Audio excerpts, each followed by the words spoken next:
In this video, we're going to look at more terminology. Let's look at product versus period costs. We've talked about product costs before. Product costs are all manufacturing costs that are incurred in the factory.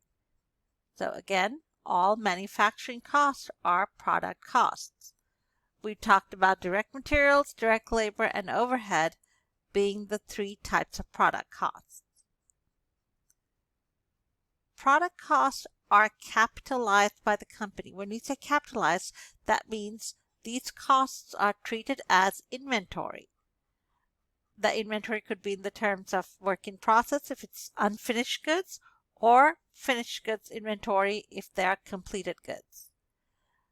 These product costs are reported on the balance sheet as inventory. Once the product is sold, these costs are expensed and they are reported as cost of goods sold. So in the period that these items are sold, they become an expense and they are reported in the income statement. Next, let's look at period costs. Period costs are non-manufacturing costs. The two major categories are selling expenses and general and administrative expenses.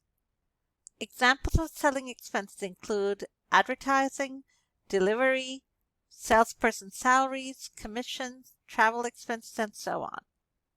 When we talk about general and admin expenses, we're thinking about expenses incurred in the office. So basically corporate headquarters, so office employee wages, office rent, depreciation of office equipment, and so on. Period costs are expensed in the period they are incurred. So whenever a company spends for either selling expenses or general and admin expenses, they're going to report it in the income statement as an expense. For service companies, even though they don't manufacture a product, they could still have direct materials, direct labor, and overhead, as well as selling expenses and general and administrative expenses, because sometimes services do include some kind of materials that may be provided with the service.